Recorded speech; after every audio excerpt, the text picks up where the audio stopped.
My brothers, my brilliant, beautiful black brothers, I wish you could see as I see you now. From here to the Capitol, to Lincoln Memorial, over 1 million black men coming together, united, strong, and determined. How good it is to hear the sounds of chains and shackles breaking from the ankles and minds of men. Let us come together and reveal our hearts. Let us come together and revive our spirits. Let us come together and cleanse our souls. My grandfathers, my fathers, my brothers, I lift up my voice and raise it high, telling the stories of your children's cry. Go back to your families. Go raise and teach your children. Go back and organize throughout this nation to bring about a better day for our people.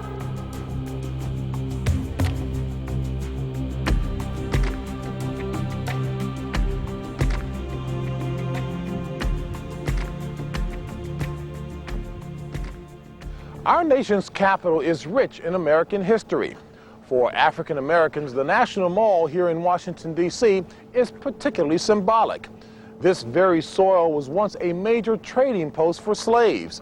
Centuries later, in 1963, African Americans united here to stand up against bigotry and oppression. And today, this past October, in fact, African American males joined together to take responsibility for their own lives and families, to dedicate themselves to fighting drugs, violence, and unemployment, to make a positive influence in their communities.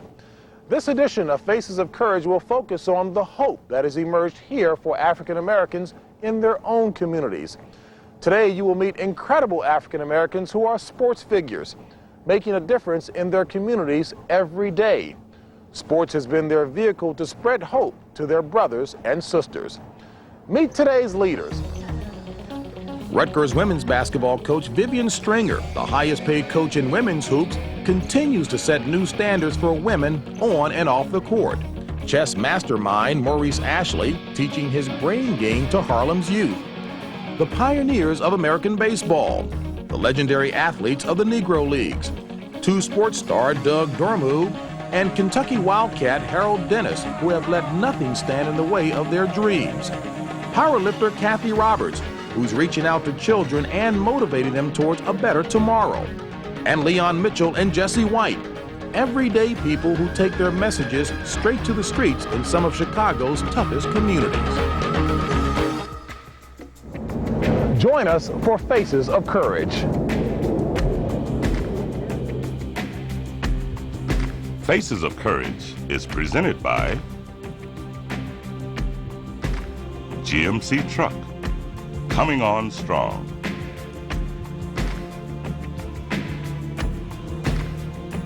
State Farm Insurance. Like a good neighbor, State Farm is there.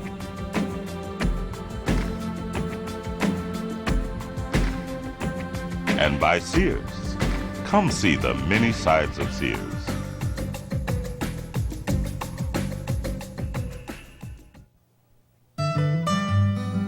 It's hard to think of something more important to a kid than their bike.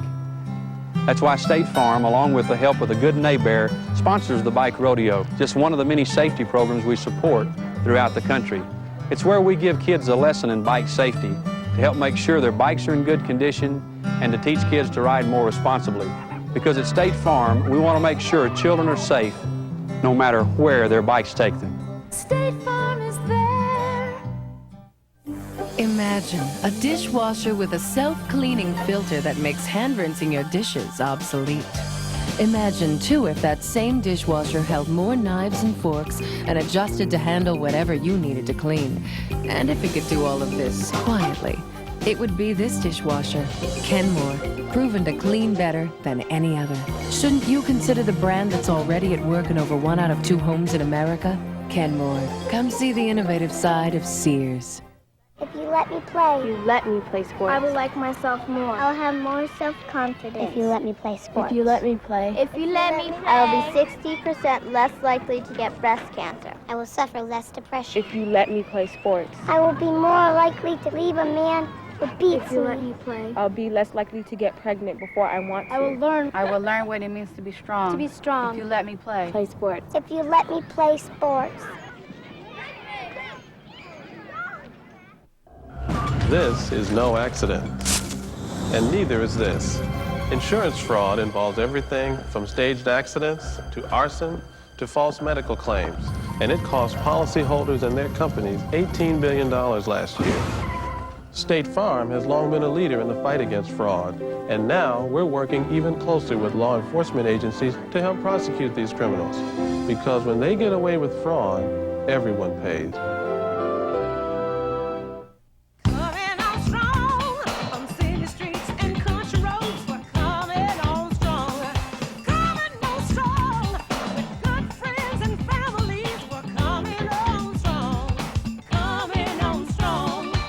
Getting where you are today wasn't always easy. Where you're going should be real comfortable, secure. The 1996 Jimmy, coming on strong and sharp. The strength of experience. Jimmy from GMC Truck. Coming on strong.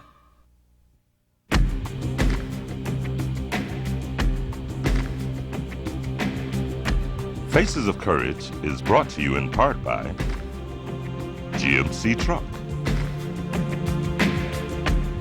If we come together as one today and commit ourselves as we have and move forward beyond this day to making all of the things that we talk about reality, then in fact we will be the beginnings of all civilizations, of all cultures and all people coming together. The march was a principal rallying point for African Americans, an opportunity to achieve renewal. And to that end, the leaders and teachers in the community are beginning the process of personal renewal with the lives they touch in their work. Rutgers University women's basketball coach Vivian Stringer arrives at her daily pre-dawn practice with a lot more than trapping defenses and up-tempo offenses on her mind. During the course of the day, she's a woman who wears many hats. She's a mother, a father, a nurse, and a provider. But at 6 a.m., she's the coach. Come on, Jamie, come on! In July, Rutgers made Stringer the highest paid women's basketball coach in history. The hiring became national news. An African-American woman, a single mother of 3, it seems a pioneer was born. It so happens that Rutgers University wanted to pay me this salary as I needed to make an adjustment and come from one end of the country to the next. I don't apologize at all for it. I'm happy. I'm happy in particular if other women in other professions can use this as some type of a reflective mechanism to other people who are in a position to make a decision about women. Isn't it time that we all are evaluated on who we are and what we've done, and not, a sexual bias, and certainly not a racial bias. I knew Vivian Stringer by her record as a basketball coach, and a successful one. Those others are part of the characteristic or the person. But certainly our projection, our focus was on trying to attract the best person in the country at this time who was head coach of a major women's basketball program to come to be our leader. In accepting the position at Rutgers, Stringer, the 3-time National Coach of the Year, had to leave behind a national powerhouse she built from scratch at the University of Iowa. Her 12 years spent in Iowa City were the best of times and the worst of times. Iowa was a happy place, but it was also a sad place. A number of things that happened that had basically changed my life and the way I looked at things. I recently lost my husband, it seems recently, within the past 3 years. I have a daughter who contracted meningitis when she was 14 months, so she's been totally incapacitated and she's handicapped. I find myself as a single mom with 3 children. Stringer speaks about the death of her husband Bill as if a part of her died as well. On Thanksgiving Day in 1992, the center of her world seemed to collapse as her beloved husband died suddenly of a heart attack. We were always together, we did everything together. There weren't anything such as traditional roles. My husband would just as easily have plaited my daughter's hair or cooked a meal. And so we worked so closely together, and we needed to because we had 3 children and one, being handicapped who needed total 24-hour care. The shocking realization of loneliness sent Stringer into a tailspin as she wrestled with inner torment about whether she could go on. It was very difficult for me to come back. It took a lot because I could have come back a week before, and every day that I thought about it, I just didn't get up the courage, the strength, the ability to face it and to deal with it. But finally, I did. I'm glad that I did. With a coaching resume that includes 2 Final Fours, over 500 victories, and universal admiration from her colleagues, Stringer was a natural choice for the Big East's newest member. But to move her family across the country was the hardest decision she's ever had to face. This decision comes with taking a family of 3. When we came before, we only had 2 children. This time I had 3, and I didn't have the benefit of my husband.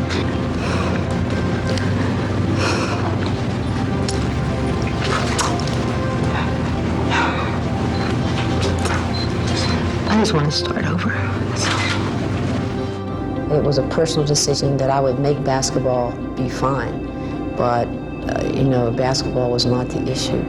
I'm trying with all my heart. I try to explain to the children what I'm trying to do. Sometimes I am frustrated because I feel like I'm just making a mess of everything. I'm not there. I'm not a very good mom. I'm not doing the things that this mom wants to do.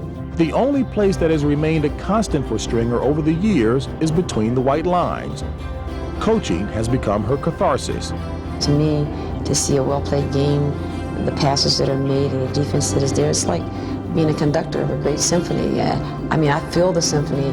I feel a person that sings a soulful song, and coaching to me is soulful. You just look at, her background and you think every day, wow, I can't believe she, could come out here every day with a smile on her face and, just perform to the best of her ability and encourage us throughout the whole practice, and then, leave with a smile on her face, and she's just a real inspiration. Some days it may seem her task is impossible.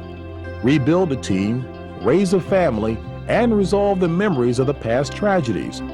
But Vivian Stringer, as always, is up to the challenge.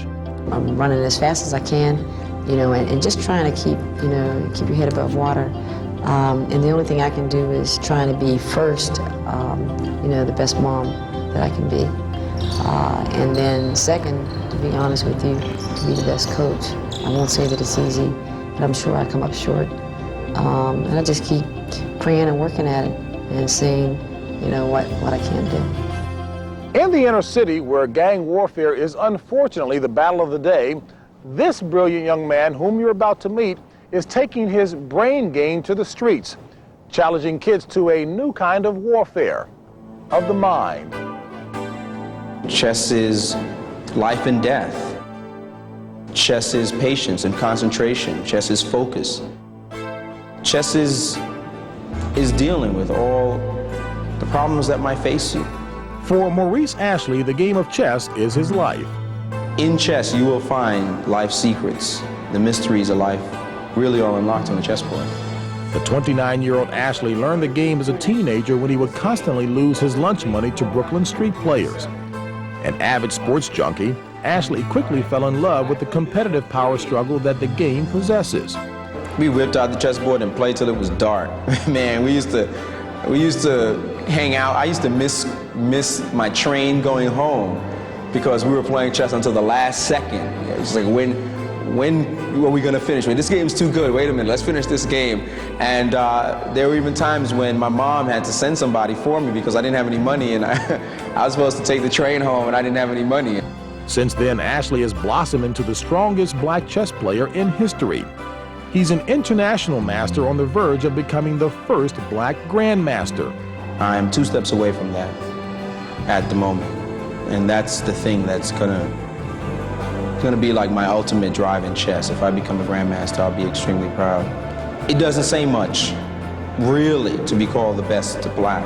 But the significant thing for me, beyond being the so-called best black, is being the first black, is being the first one to cross that divide. I think he's broken a lot of, I would dare say stereotypes, but his imagery is somewhat iconoclastic because you're seeing someone who's really making a norm for himself, a standard for himself. The pioneer of pawns has taken that message to Harlem, where he teaches and coaches minority children at the Mott Hall School.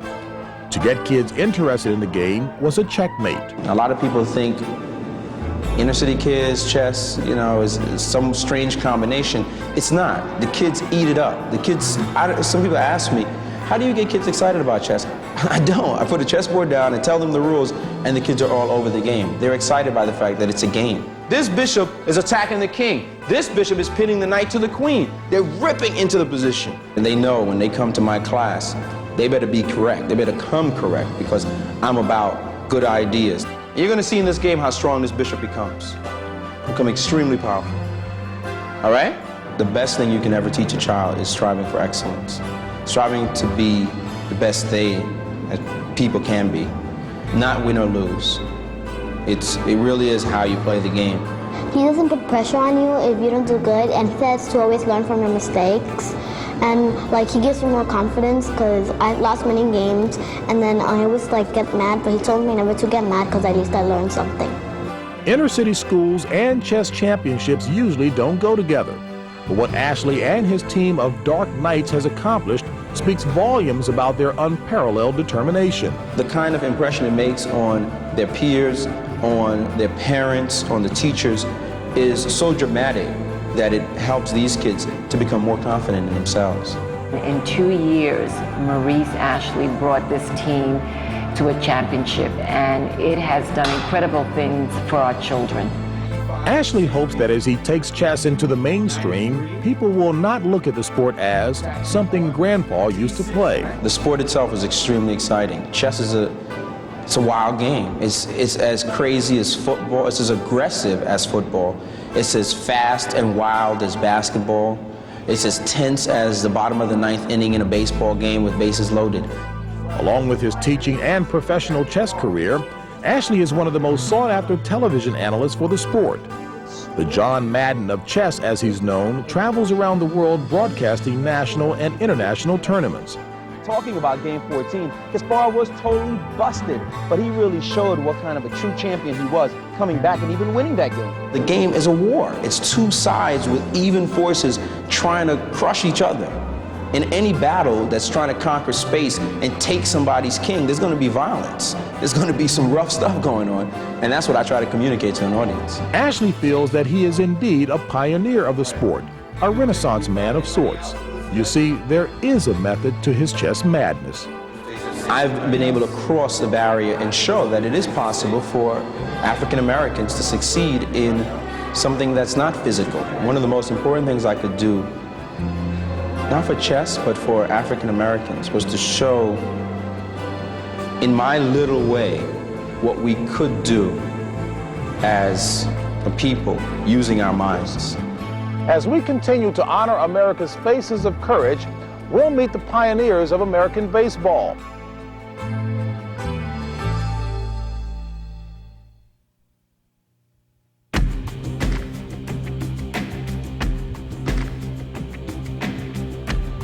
Faces of Courage is brought to you in part by State Farm Insurance.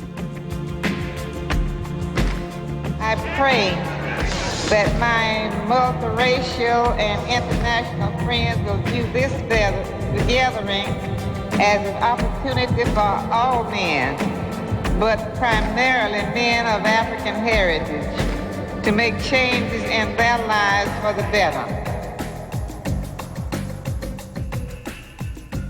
The image of Rosa Parks standing up for freedom has left an indelible mark on American history. The courage she exhibited as a civil rights pioneer served as a symbol for those African Americans who were forced to accept segregation at any cost. And in the world of sports, African American baseball players were shut out of the white major leagues. So they pioneered their own Negro League. And their stories are legendary. Baseball may be America's favorite pastime, but it wasn't too long ago that America's favorite pastime excluded African Americans. Bound by their color and driven by their love for the game, The Negro Baseball League was formed in Kansas City by Andrew Rube Foster in 1920. This year, on the 75th anniversary of the Negro Leagues, players and fans gathered to celebrate and pay tribute to the courage and spirit of the Negro League legends. Well, the Negro League, to me, it was a haven.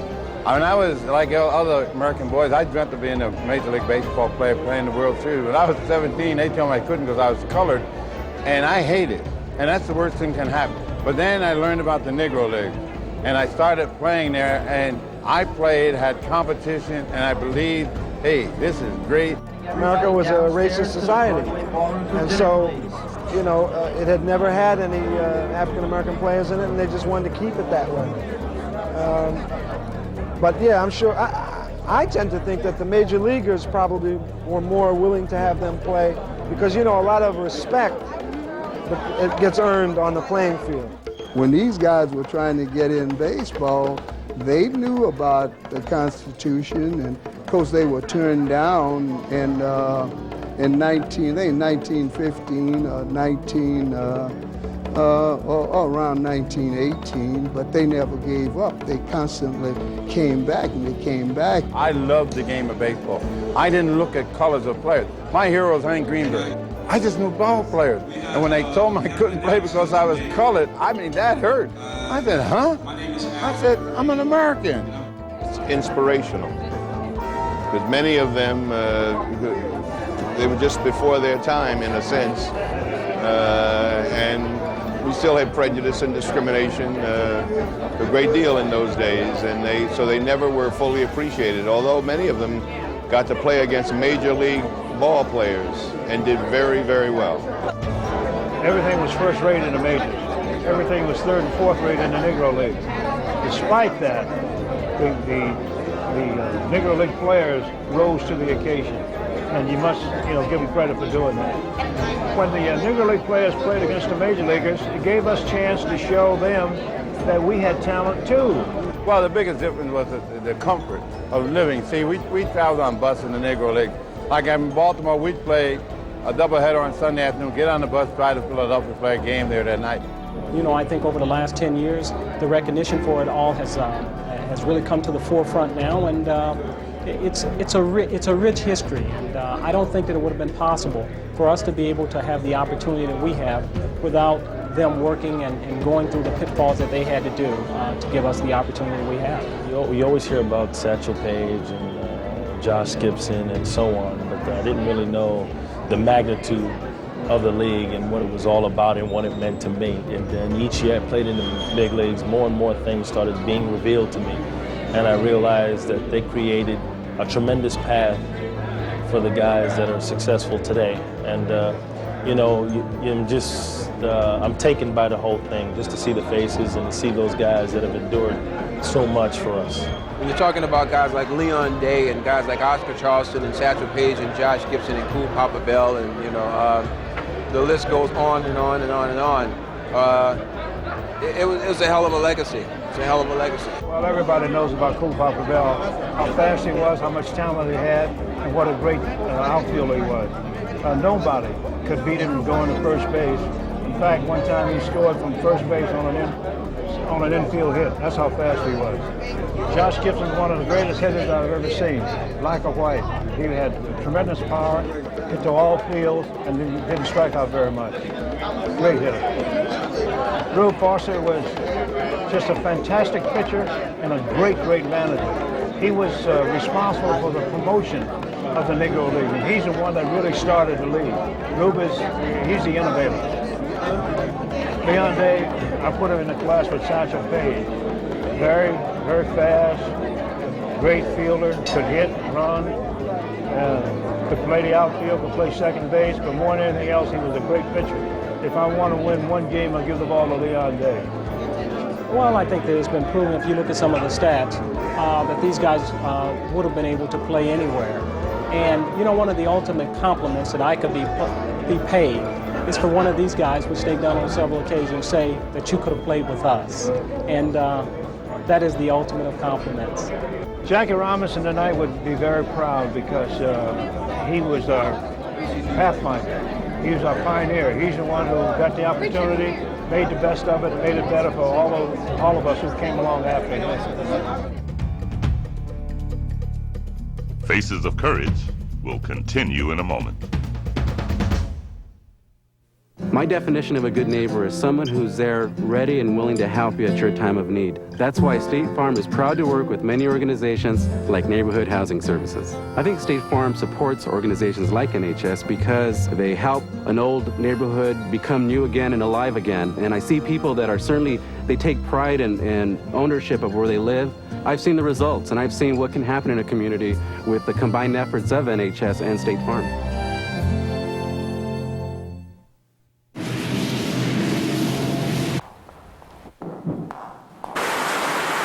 If this was your car,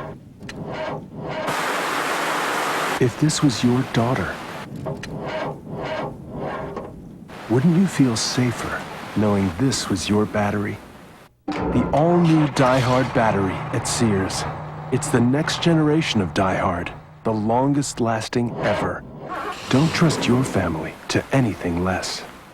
If you let me play. If you let me play sports. I will like myself more. I'll have more self-confidence. If you let me play sports. If you let me play. If you let me play. I will be 60% less likely to get breast cancer. I will suffer less depression. If you let me play sports. I will be more likely to leave a man who beats If you me. let me play. I'll be less likely to get pregnant before I want to. I will learn. I will learn what it means to be strong. To be strong. If you let me play. Play sports. If you let me play sports. Coming on strong with strength and experience. We're coming on strong. Coming on strong with good friends and families. We're coming on strong. Coming on strong. Getting where you are today wasn't always easy. Where you're going should be real comfortable, secure. The 1996 Jimmy, coming on strong and sharp. Jimmy from GMC Truck, the strength of experience. Coming on strong. Imagine a dishwasher with a self-cleaning filter that makes hand-rinsing your dishes obsolete. Imagine, too, if that same dishwasher held more knives and forks and adjusted to handle whatever you needed to clean. And if it could do all of this quietly, it would be this dishwasher, Kenmore, proven to clean better than any other. Shouldn't you consider the brand that's already at work in over 1 out of 2 homes in America? Kenmore. Come see the innovative side of Sears.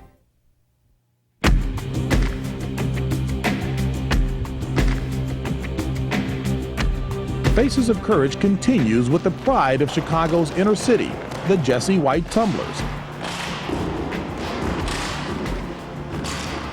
When you give young people an opportunity to use their idle time in a positive way, then we in society are the winners. Give them a uniform, whether it's baseball, basketball, football, soccer, and teach them the ways of life, give them opportunity to perform, to participate, then we in society are the winners. Coming up next, Kentucky Wildcat wide receiver Harold Dennis. It's actually something that goes through my mind every day. I mean, it's not really something that's premeditated. I don't try to think about it. It's just something that's going to be with me, forever. And I think about it practically every day.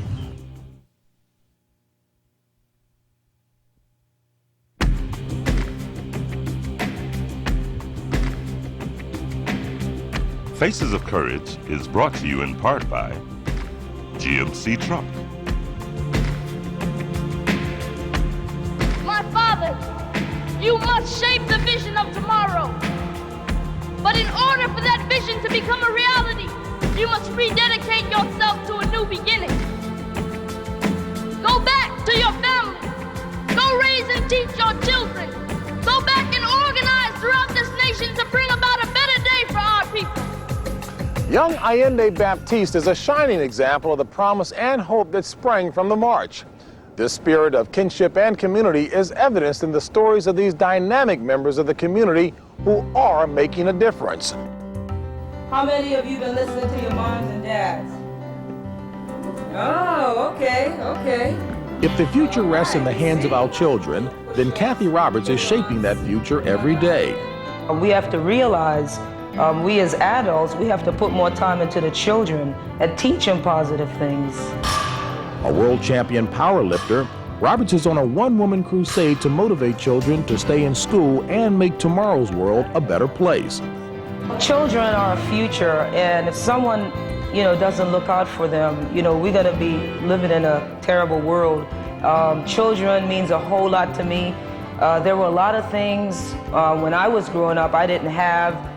My mother couldn't provide for us, but, being that I felt that as a child, I want to give back to my community. I want to say, here I am, I'm a world champion. I can help you with whatever you want. Just ask and I'll do it. The main reason why they turn away and they join gangs and whatnot is because they're not getting that love that they need at home. I try to tell them, you have to believe in yourself. Basically, to have self-esteem, self-confidence. You can do anything you want to do. Don't let anyone tell you that you can't, because you can. And you have to basically think positive and set your goals, set them high, because you can reach them. You can't make excuses. You have to go out there and just try to do for yourself, and don't expect anyone to give it to you. So never forget, you can set goals and set dreams, and it's always in the back of your mind. Don't be discouraged if you can't do it right now. Just, as long as you have it in the back of your mind, you can always go back and do it. When I feel that I've touched someone so much that they can go to the gym the next day and say, I'll start lifting, or, your words are really positive, or just to drag kids away from gangs and, just being on the streets, period. That's my reward.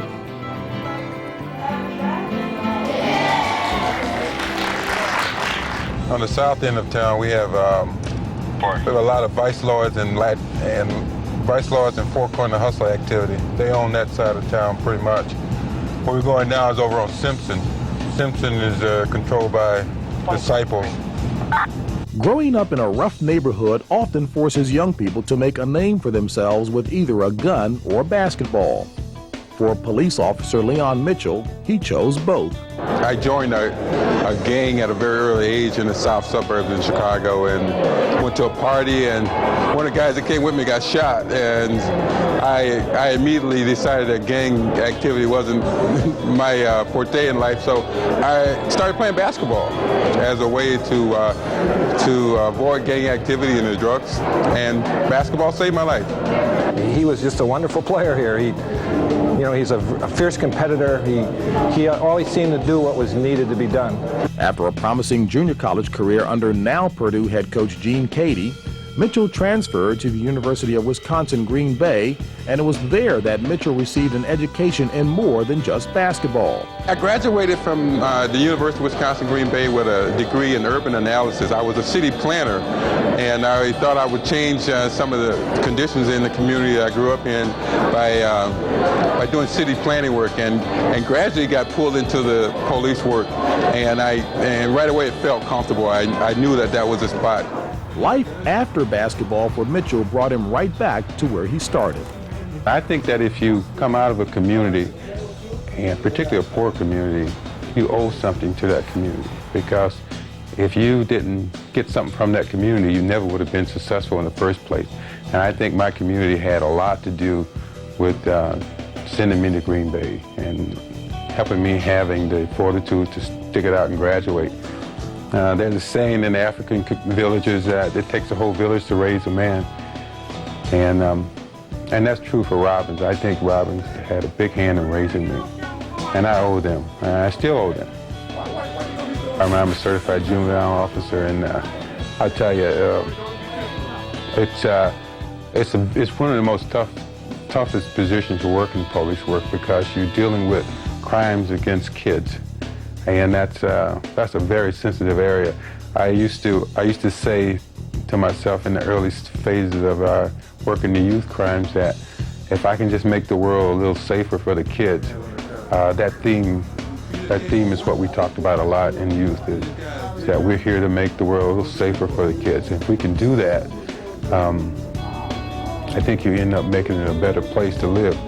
I don't think that we as a country put enough emphasis on the safety of our kids, and they grow up afraid, and they grow up feeling vulnerable to the criminal acts and their parents or anybody who abuse them. And And the worst thing in the world is a kid who was abused that's now an adult. Those are real bad criminals. You don't change the system by attacking it from the outside and trying to destroy it. It's basically a good system, and you work within the system and change it from the inside. And that's what I try to do as a police officer. That's the thing that I see more than anything, is that young men are angry, particularly African-American men. Anger sometimes can be used to mask fear, and I think that they're really afraid. They're not sure about how long they're going to live. They're not sure if they should join a gang to stay alive. They're not sure if they're going to die of AIDS. So they could become angry. How you doing, brother? Came through that light on the red, didn't you? One man can make a big difference because one man, one woman, anybody who's really committed can talk to one child. And if you get one child to buy into the theory that it's not as bad as it seems and that he can make a difference, you got a good thing there. To control our kids' attitude about life is to control our future. And we need to see that. Another Chicago hero who's no stranger to the streets is a tough ex-paratrooper.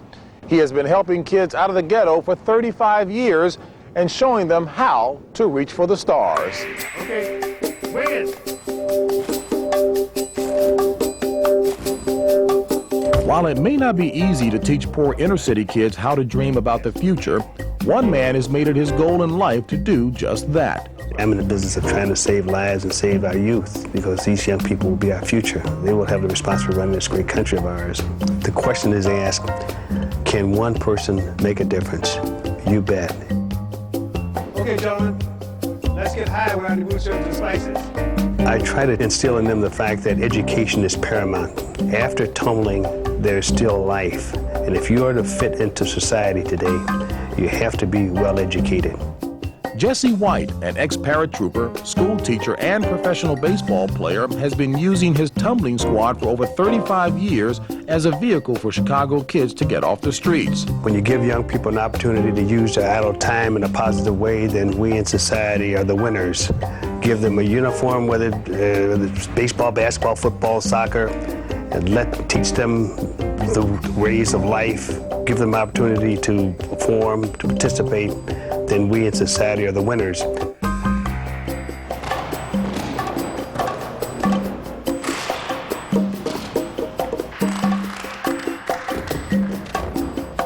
I learned to stay in school, don't get in the gang or nothing. Honesty. To be an honest man and give others chances. That's about the most important thing I learned from him. And I always teach them, too, that quitting is the easiest thing that they'll ever get a chance to do in life. And so I teach them that when things become difficult, they prevail by being tough. Although White has brought hope into the lives of hundreds of kids, he knows too well the harsh realities of having to turn some away. We had three brothers, Richard, Reginald, and William. And two of the brothers became involved with the gangs, and I dismissed them.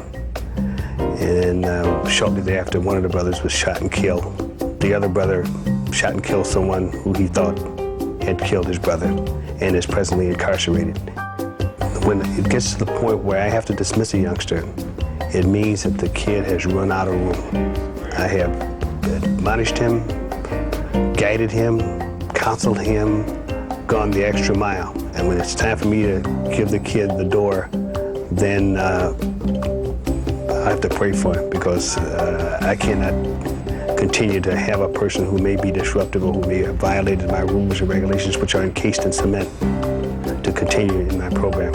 And if you by chance were to put a police officer beside me and ask the young person, who would you rather deal with, the police officer or Mr. White?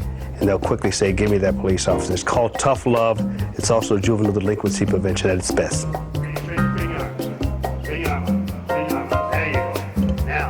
We have 75 young people who make up the main part of our program, a combination of blacks, whites, Latinos, I call it my family. And it's a way of helping young people to use adult time in a positive way.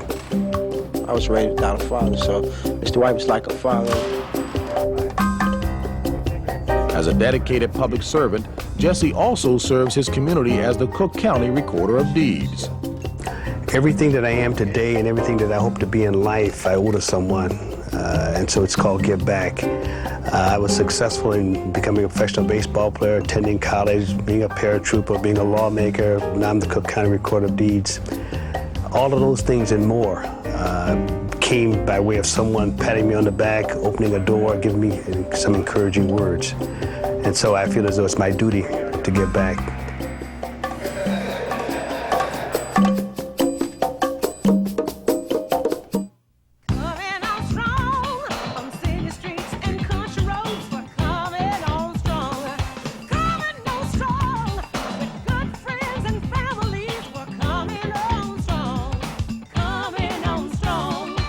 Getting where you are today wasn't always easy. Where you're going should be real comfortable, secure. The 1996 Jimmy, coming on strong and sharp. The strength of experience. Jimmy from GMC Truck. This is no accident, and neither is this. Insurance fraud involves everything from staged accidents to arson to false medical claims, and it cost policyholders and their companies $18 billion last year.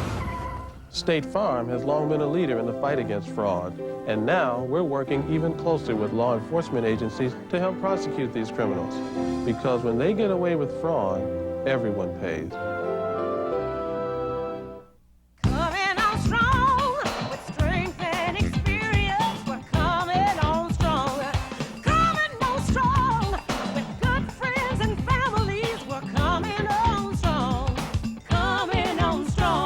Getting where you are today wasn't always easy. Where you're going should be real comfortable, secure.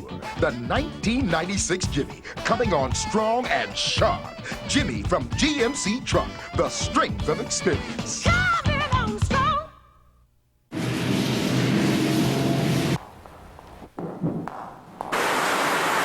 If this was your car, if this was your daughter,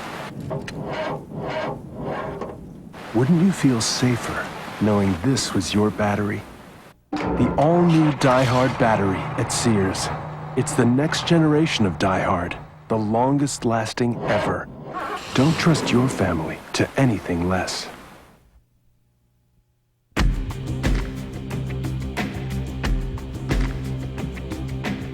Faces of Courage is brought to you in part by Sears. Big meetings were never allowed on the plantation. We always yearned for a big meeting. The day we left the plantation, this was a big meeting. The march was a clarion call to stand up and take action, gathering from the four corners of America to take responsibility for self-empowerment, to overcome adversity, and to accept the challenges head on. It is this drive and spirit which separates everyday faces from these faces of courage. Every once in a while, a player comes along who makes your heart accelerate every time he touches the ball. Whether on the football field or on the basketball court, Doug Dormu is one such player. He's been a tremendous asset in that with his disability, he has to work twice as hard, and for that, it plugs in and energizes our football team. Born with a deformed left arm, Doug has never let his disability disable his spirit. Sometimes he does tries to compensate or overcompensate for this handicap that he has. But I don't like to call it a handicap either, because I can't think of anything that he can't do.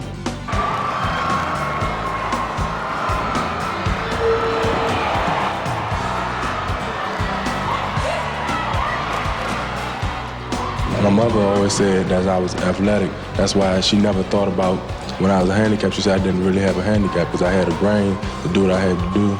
So she just didn't, you know, care about all that handicap stuff. And she was harder on me than out of all of my 8 brothers, she was harder on me.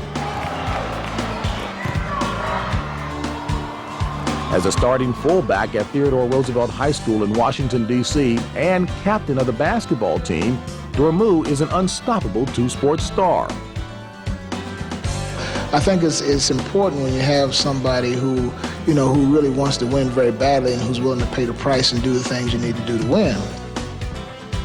He led the Rough Riders hoop squad in scoring last season, including lighting it up for a season-high 40 points in a single game. I think when you have an individual, regardless of, you know, sex, race, color, handicap, when they're out there and they work hard and they produce and perform, you know, it's inspirational not only to me, but it helps me. It's a measuring stick that I can use against everybody else as well. Whatever he wants to do, I'll be happy about it as long as he grows up to be a fine young man. It's like they come out there, they don't choose me. Like when I first started playing the playground ball, they didn't choose me. So I said, okay. Then somebody I had next or something, so I played and then I just dogged them and did whatever. So they, next time, you know, we go down court, I score, I just laugh at them and say, you should have chose me. And soon after that, they just picked me first out of everybody. Like Doug, Kentucky Wildcat Harold Dennis found out early in life that fate strikes indiscriminately. On the football field, he looks like any other player. But under his helmet, Harold Dennis carries a constant reminder of life's cruel twist of fate. A pickup truck has plowed into a church bus on Interstate 71, killing at least 18 people, maybe more, injuring more than 20 others. May 14th, 1988 is a day Dennis will never forget. That was the day his life was altered forever in what was the worst drunk driving accident in U.S. history. 27 people died when a pickup slammed head-on into his school bus, engulfing it in flames. I remember trying to get out of a window and being unsuccessful with that, and I kind of blacked out. You know, somehow got to the back of the bus and was pulled out by someone that stopped by and was helping rescue some of the people. Dennis's face was so badly burned, his eyes and mouth were swollen shut.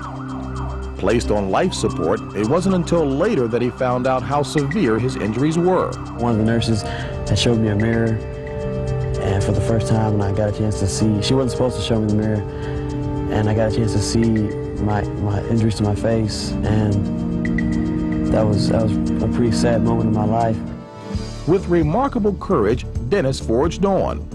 A gifted soccer player, he dreamed of a spot as a walk-on place kicker for the University of Kentucky. But it was Dennis's speed that caught the coach's eyes, prompting them to move him to a spot at wide receiver, a position he never dreamed he'd play. I thought they were joking. You want to try receiver, try to play receiver, you know, you're pretty fast. He never even played football before. I mean, if he came out without the experience of the bus, he would still be admired because he's a little fella who was a soccer player, who wanted to be a kicker. And he got really mad at me when I suggested, well, maybe you're not going to be the kicker, but maybe you could do something else. After his second season, Dennis is seeing even more playing time. His triumph over adversity has served as a model of inspiration to those around him. He's never played football in his life, and he comes here and starts at the college level, and he picks it up like you wouldn't believe. I mean, it's a real inspiration to the whole team, as well as myself. I've heard the guys say, every time I start to feel sorry for myself, I think I've had a hard time. I look over at Harold and realize, gosh, if Harold can keep going the way he has continued to go, then certainly I can. And being from Kentucky and traveling, you know, that route where the accident happened all the time, my first impression was, you know, man, how did he make it? You know, they had talked about, you know, how tragic it was and things like that. And I just always thought about how strong of a person he must be to have gone through that and to be standing here today with us. Courage, victory, will. Many of us believe that we know what these virtues mean, but it takes someone like Harold Dennis to define them for us. I like to think of the fact that people can look at Harold Dennis and think, well, you know, he's really doing a lot with himself, and anytime that they feel down and feel like that they can't succeed at something, be able to, you know, maybe read something I've done or read a story of mine and just maybe even see a a picture of me or a game film or something, it would be lifted by that. It would do something.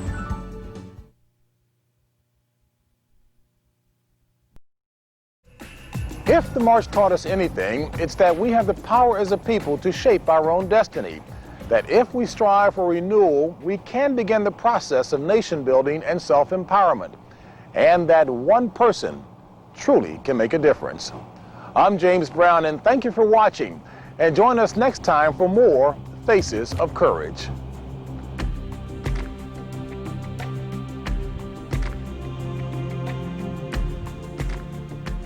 All for one, one for all. There's no way we reach our greatest sight unless we heed the call. Me for you, you for me. There's no chance of world salvation unless the conversation's peace. I love you, and God bless you.